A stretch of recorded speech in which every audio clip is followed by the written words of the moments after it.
your husband is going in the right direction, in the wrong direction, you have to stop him. You have to stop him. And if you see your wife is going in the wrong direction, you have to stop her. You have to try your best. So it's not only, listen, it's not an army. I have to give an order, you have to listen. It doesn't work like that. You can ask nicely. You can bring your evidence. She can bring her evidence as well. You can dispute, you can argue. But at the end of the day, you have to come to an agreement. Okay, this time is your call. Yes, whatever you say. I'm not that convinced, but I'll accept what you say. But let's see what happens. Next time, you will, because you're a human being, you will say, okay, I'm not that convinced, to be honest, but yeah, I don't mind, because you remember that. وَهَلْ جَزَاءُ الْإِحْسَانِ إِلَّا الْإِحْسَانِ. You remember that? She put her desires aside and followed you. And now you have to remember that, and you put your opinion away and go along with her opinion. And usually you can solve most, when I say most, 99% of problems can be solved and resolved if you decide to act like that. What about the last 1%? 1% is nothing. Okay? Even alcohol, if you have alcohol, 1% alcohol in a, what about اللولي ذاك شنو كان اسمه؟ Hey, 1% is nothing. It's considered nothing. Well, 65% is a lot. But don't worry about that 1%. It won't harm your relationship, inshallah. أحسنت سيدنا. صلى الله على محمد وآل محمد.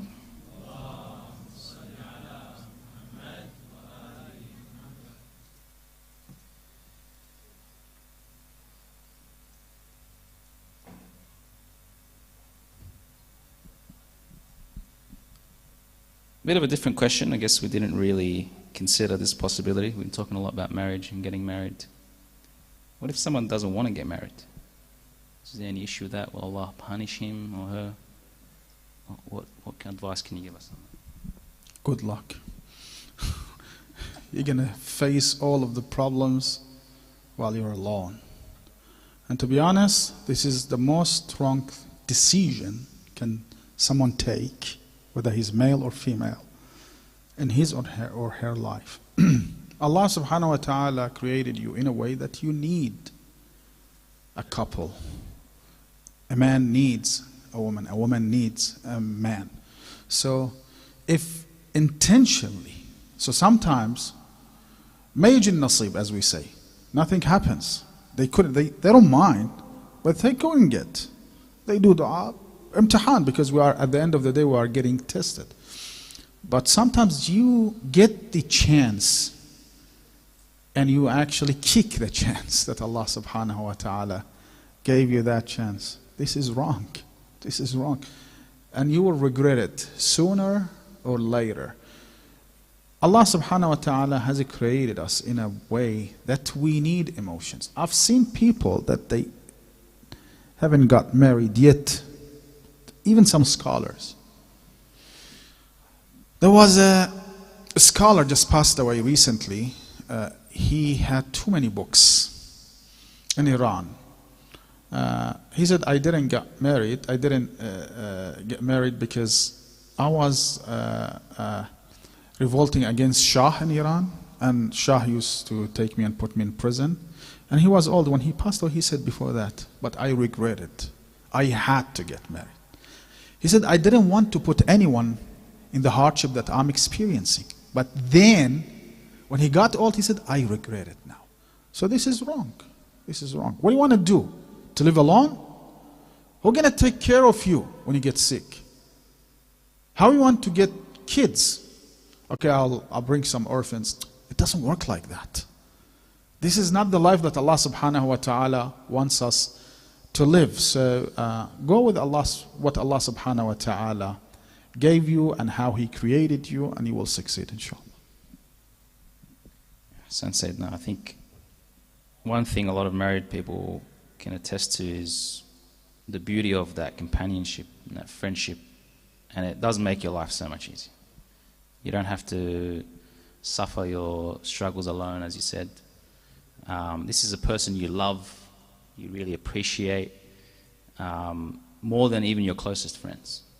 So imagine how good you feel sharing your troubles and sharing your life with your close friend. It's even better than that. So really you're just missing out on this great blessing from Allah subhanahu wa ta'ala. There's a couple of questions coming in which I feel are very specific to the scenario, but for the sake of asking on behalf of the audience, I'll share them with you.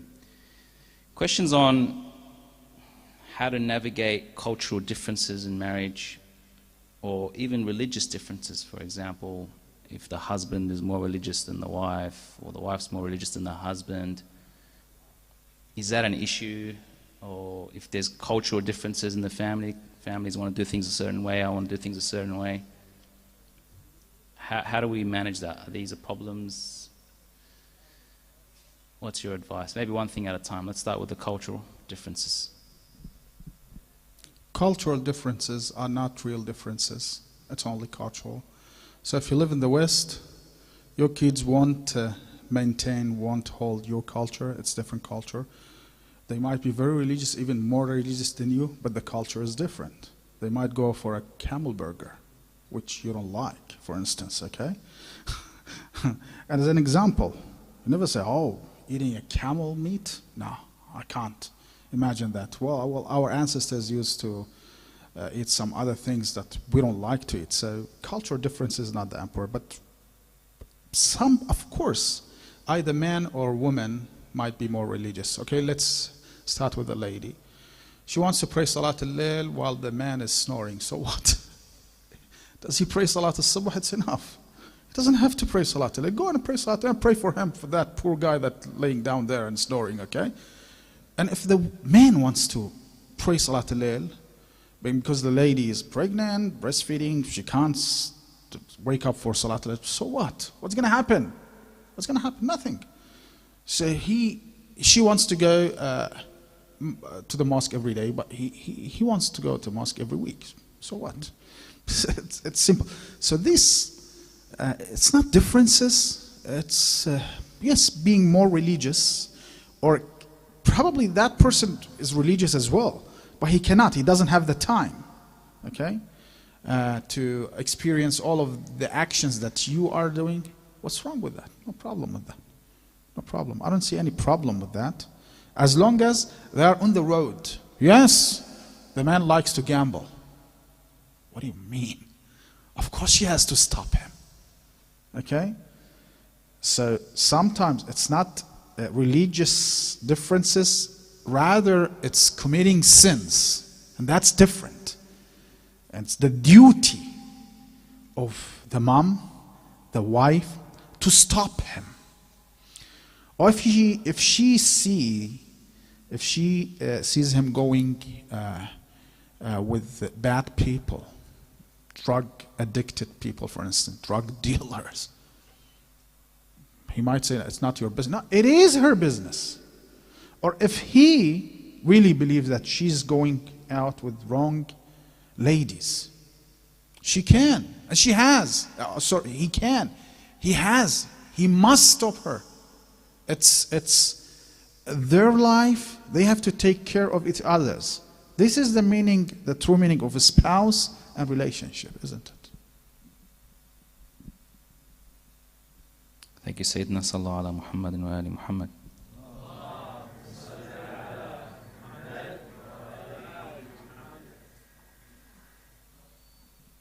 I think you raised really good points there, Sayyid. I don't want to really add too much to that, but one thing you kind of came out to me is ultimately what you do for your religion is between you and Allah subhanahu wa ta'ala.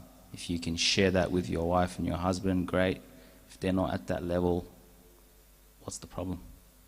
As long as you said, they're not really entering the realm of sin and things like that. So we all have our own individual journeys.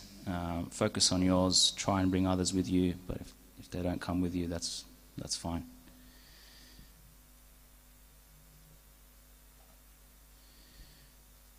I'm going to talk about another important issue, which is divorce. You did mention last night, you talked about divorce. You talked about it not being being a last resort kind of thing. We should always try and resolve any disputes we have. We talked about even bringing in, representatives from each family to remediate and things like that. However, are there circumstances when we should recommend divorce? We should consider it as an option. And I'm talking, these are extreme circumstances, but unfortunately they do occur in our community. Typically women, but it can happen to men as well, where they're in abusive or toxic relationships.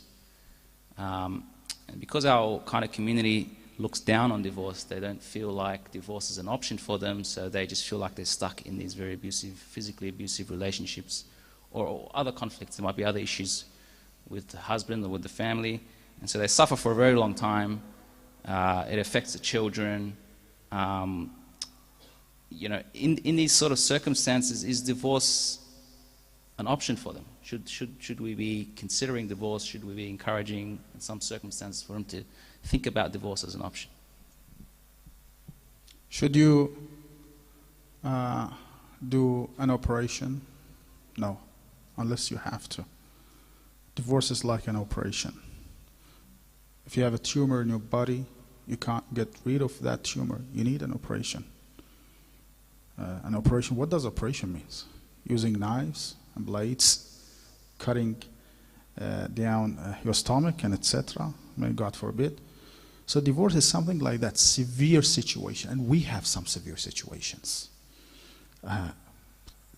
There is no resolve for that. It's not that he's snoring, I don't know, she doesn't listen to me and etc. It should be something severe. Of course, Allah subhanahu wa ta'ala did not close the door of divorce. It's open, but it's tied. It's not that open widely.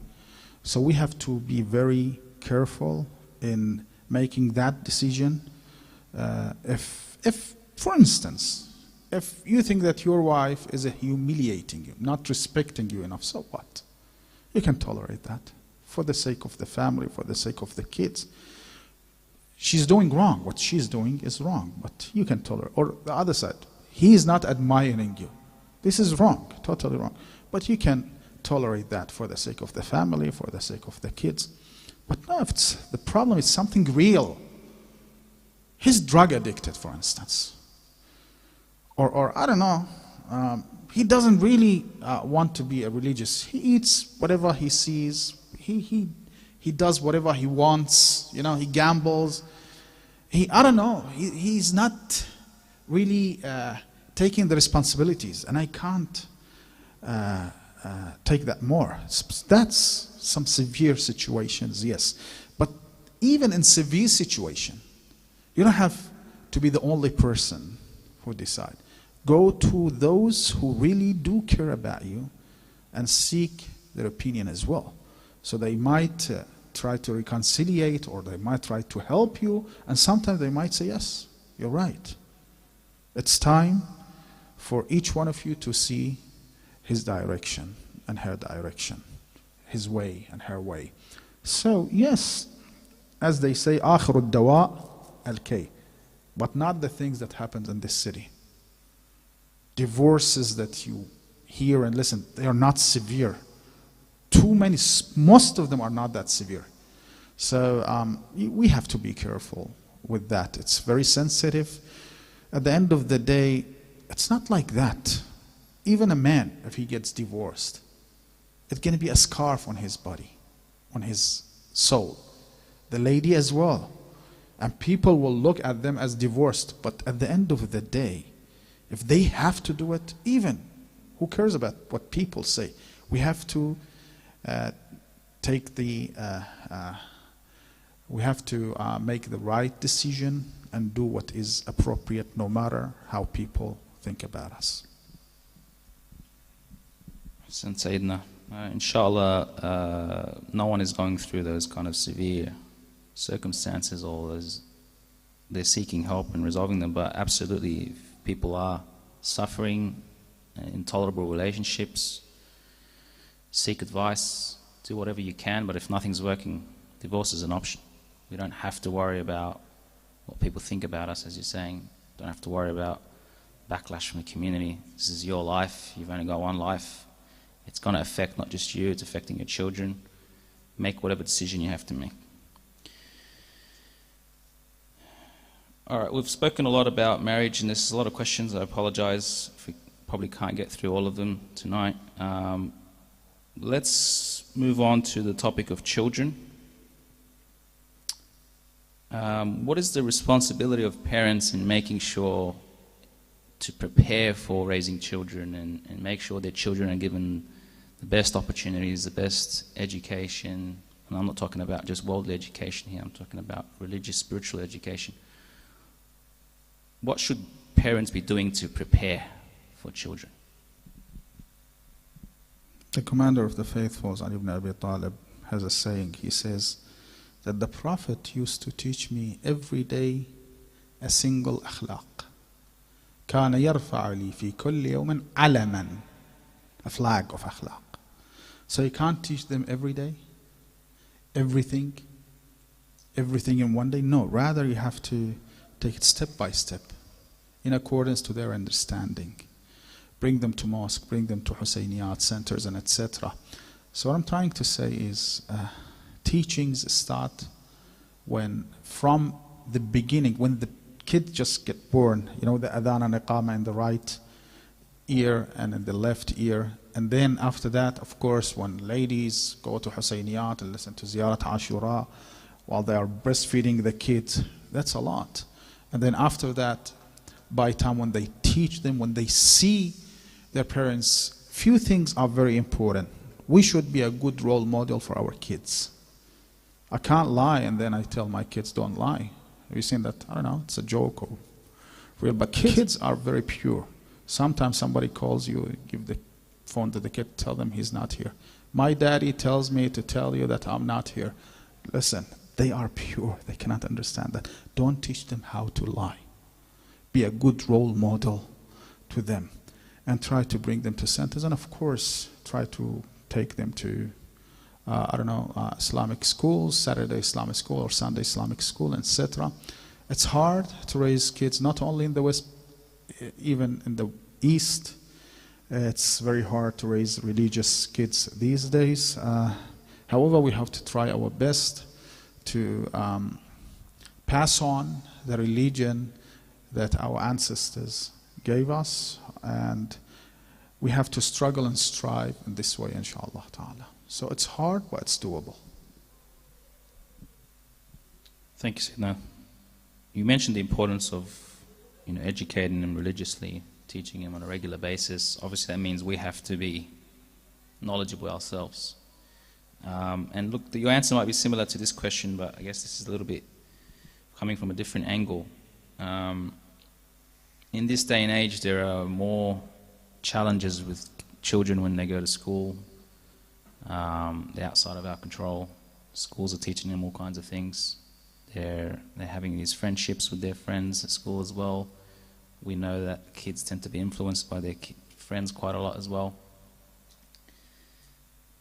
even from a young age, and they can get into sinful behavior and sinful mindsets and things like that. What can the parents do to, I suppose, change that relationship with their children and protect them from being influenced by these external environments? Classmates should stay as classmates, not class friend. So there's a difference between friendship and classmate. And you have to be friend with your kids. A mother should be friend with her daughter, and a father should be friend with his sons. This is very important. They have to trust you. They have to tell you everything. They have to feel that they are safe if they share their stories with you. And when they do, you can help them in overcoming the problem. And this is important. If a mother is a friend with her kids, she can actually protect them. And if a father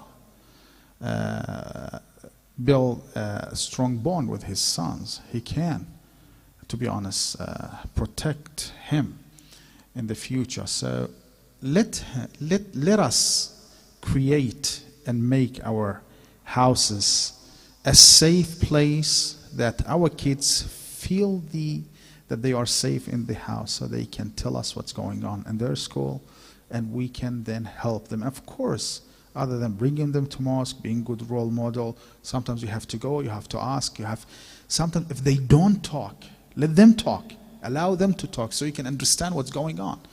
And you know, this topic is a very substantial topic.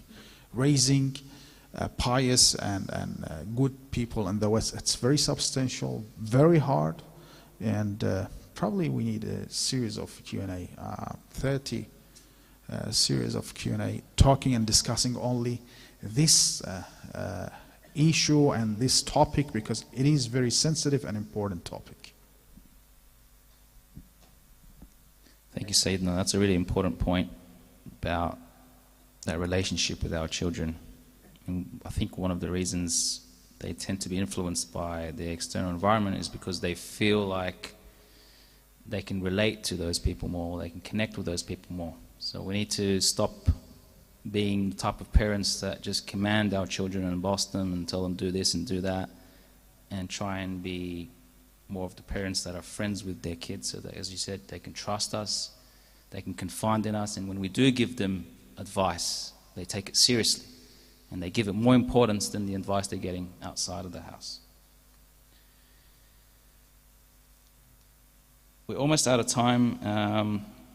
Well, we are getting a lot of questions on last night's topic, so I might just send one or two through if that's okay.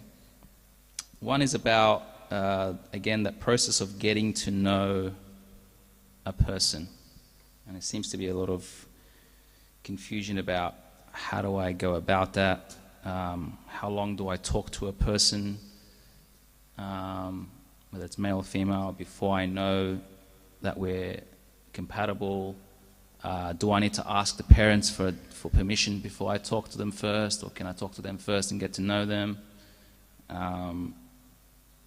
Is there any kind of specific guidance on how we approach these things, or is it really about just working out what's best with the person that you're getting to know, and of course respecting the religious boundaries? This is more cultural question, because some culture might not accept, might not allow the man and woman to talk for a long time with each other. Some might, but sometimes if you need them to talk more, allow them to talk more, to discuss things more, so they can see whether they are appropriate for each other's or no. So my request to parents is allow them. Of course, it can be a big hall, they can sit somewhere that you can see them, so it doesn't have to be in closed area. So, but you have to give them the chance to talk frankly and openly to each other, to discuss the matter. So, because this can actually protect the life, the relationship from getting into challenges later. So this is very important. Not only talking, sometimes they don't allow them to talk, okay, but the mother can go and talk to the mother, and that mother is a good friend with her daughter, and they can discuss it frankly. So I don't know how, but they have to come to an agreement before the aqd, and this is important. So I'm not going to talk about religiously. Is it any problem? I'm not sure if you've seen some scholars, Ayatollah Sistani's representative, saying that, okay, I even allowed my daughter to talk to the man who is my son-in-law now. So he married his daughter.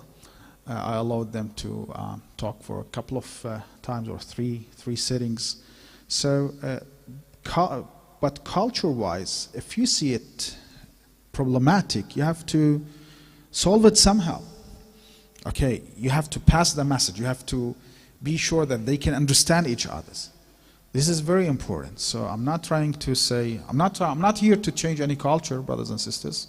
Rather, I'm trying to help to give you some solutions on how you can come to an agreement to protect the relationship that you want to make. So it's important for each person to understand what that person expects from her or her, so they can build a stronger life, inshallah, a stronger relationship. Thank you, Sayyidina. Another question that's come through a few times now is the wedding ceremony itself. Tend to get pressure from parents to incorporate music, sometimes dancing, sometimes all kinds of traditions that are not necessarily religiously acceptable.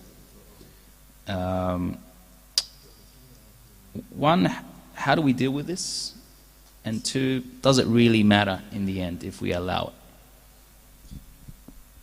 Well, it's sin. How should we deal with sins?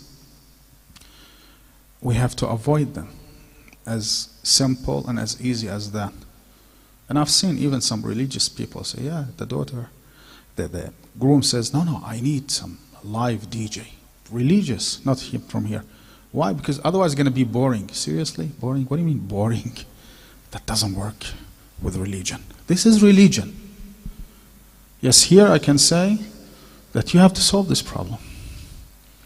And if I was the bridegroom and they keep insisting on that, I would not go with that marriage, because I don't know what's going to happen later. This is the first step. Well, some might say it's your opinion, but it's sin. My opinion is in accordance to religion. So I don't think Ahlul Bayt will say Mubarak, inshallah. You need the Mubarak of Imam al-Zaman in your marriage, so inshallah your marriage goes well. So we have to be careful to avoid any haram action in our marriage, especially when you want to start, your life. You started with sin. How do you think that this marriage will end? We'll end up probably with divorce. I don't know. I'm not saying that, but we have to start our relationship as clean and as religious as possible, inshallah ta'ala. So Allah subhanahu wa ta'ala says, Mabruk alaykum, and Ahlul Bayt, and the Prophet says, Mabruk alaykum, inshallah. We get the dua of Imam al-Zaman, salawatullah wa salamu alayhi. This is my opinion. Some people might go other way. It's up to them. But we are sitting in the mosque. Do you think it's appropriate? Then can you tell, let's say, in 30s, can you tell your kids, when they come and see, okay, the videos, really? Live DJ? I don't know. What's going to be your explanation to them? Yeah, we were young. No, that doesn't work with Allah subhanahu wa ta'ala. Believe me. A sin is a sin. We have to avoid that. We have to behave ourselves, discipline ourselves, full stop. We can't do anything about that. I can't bring you halal DJ. DJ is haram. Music, aghani, singing is haram. So try to avoid haram actions in your ceremonies. Thanks, Sayyid. I think most parents truly want to do what's best for their children. They truly care for them. They truly want them to succeed in life, and they want to make things easy for them. So really ask yourself, why am I doing this? Why am I making the process of getting to know each other and get married so difficult? Who's it helping? Why am I making their ceremony so problematic and including sin and making it very expensive and making it very difficult for them? Again, who is it helping? Is it helping them or is it helping me? So just remind yourself, these are your children, these are people I care about, these are people who I want to support.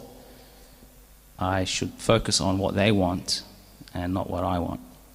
Inshallah. Sallu ala Muhammadin wa ali Muhammad.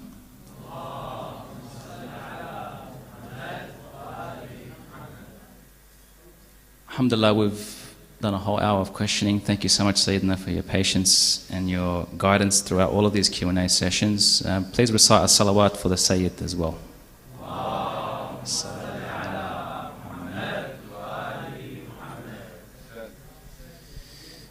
Now, let us pray for the Imam of our time and pray for his reappearance together by reciting Dua al-Faraj together, inshallah. بسم الله الرحمن الرحيم اللهم صل على محمد وآل محمد اللهم كن لوليك الحجة ابن الحسن صلواتك عليه وعلى آبائه في هذه الساعة وفي كل ساعة وليا وحافظا وقائدا وناصرا ودليلا وعينا حتى تسكنه أرضك طوعا وتمتعه فيها طويلا برحمتك يا أرحم الراحمين وصل اللهم على سيدنا محمد وآل بيته الطيبين الطاهرين.